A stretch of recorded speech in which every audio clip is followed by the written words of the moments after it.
Ibu bapa, saudara-saudari, para pencinta firman Tuhan yang terkasih di dalam Kristus, mari kita mengawali permenungan kita pada hari ini dengan membuat tanda kemenangan Kristus. Dalam nama Bapa dan Putra dan Roh Kudus. Amin. Bacaan dari Injil Lukas bab 10 ayat 13 sampai 16. Sekali peristiwa, Yesus bersabda, "Celakalah engkau Korazim, celakalah engkau Betsaida. Sebab seandainya di Tirus dan Sidon terjadi mukjizat-mukjizat yang telah terjadi di tengah-tengahmu, sudah lama mereka bertobat dan berkabung. Maka pada waktu penghakiman, tanggungan Tirus dan Sidon akan lebih ringan daripada tanggunganmu. Dan engkau, Kapernaum, apakah engkau akan dinaikkan sampai ke langit? Tidak, engkau akan diturunkan sampai ke dunia orang mati. Barang siapa mendengarkan kalian, ia mendengarkan daku. Dan barang siapa menolak kalian, ia menolak aku. Dan barang siapa menolak aku, ia menolak Dia yang mengutus aku." Demikianlah sabda Tuhan.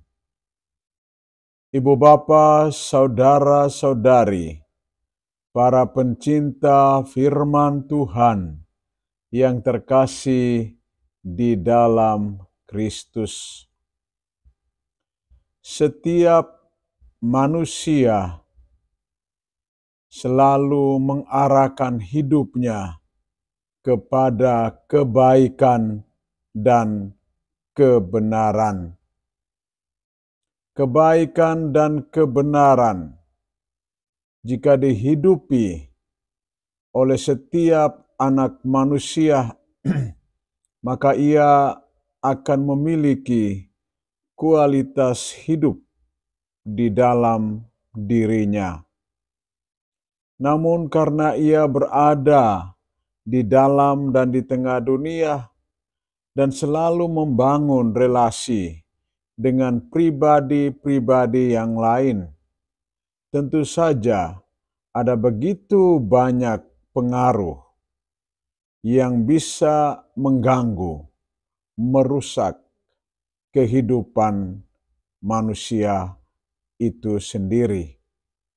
Hanya orang-orang yang memiliki ketahanan, kekuatan yang dahsyat di dalam dirinya, maka mereka akan tetap bertahan di dalam kebaikan dan kebenaran.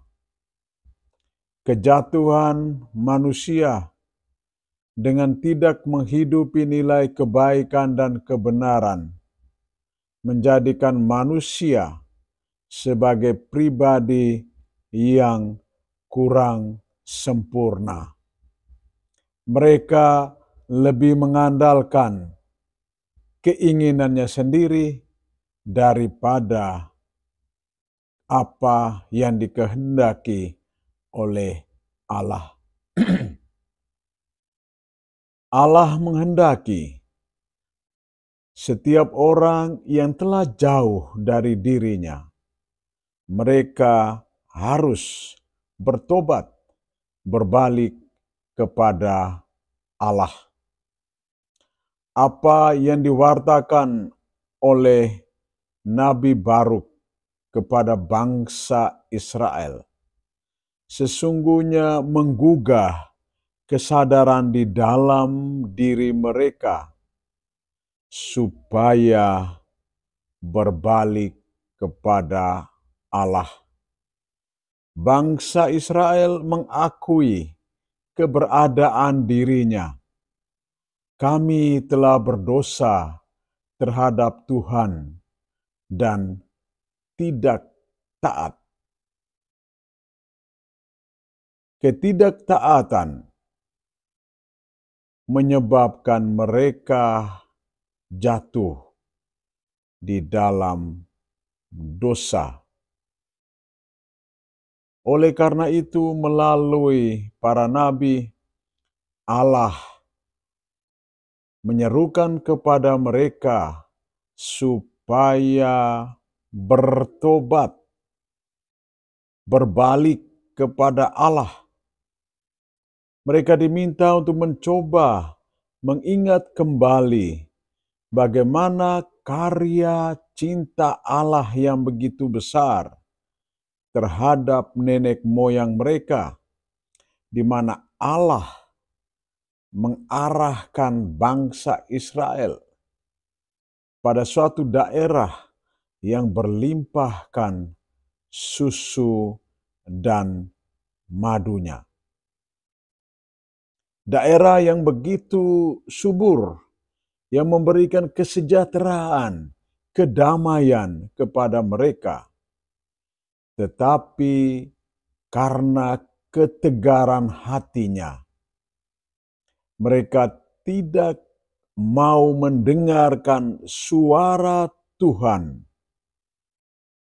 Oleh karena itu, mereka tidak berbakti kepada Allah, melainkan menyembah dewa-dewa yang lain sesuai dengan keinginan hatinya yang jahat. Mereka telah melakukan praktik kehidupan yang tidak benar di hadapan Allah.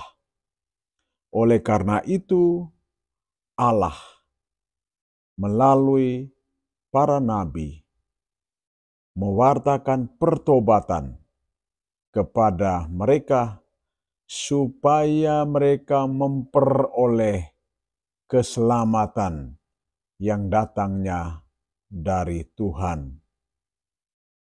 Hal senada juga diwartakan oleh Yesus kepada bangsa Israel. Yesus sedikit keras mengecam, "Celakalah engkau Korazim, celakalah engkau Betsaida." Mengapa kata-kata Yesus ini sangat keras? Karena kedua kota ini hidup di dalam ketidakbenaran. Maka Tuhan menghendaki supaya mereka bertobat, berbalik kepada Allah. Jadi, apa yang diwartakan oleh Tuhan dan dilanjutkan oleh para murid-Nya, supaya semua orang memperoleh keselamatan. Saudara-saudari yang terkasih di dalam Tuhan, jika kita telah jatuh di dalam keberdosaan, maka kita harus bangkit untuk membaharui dan membenahi kehidupan kita. Itulah pertobatan yang sesungguhnya.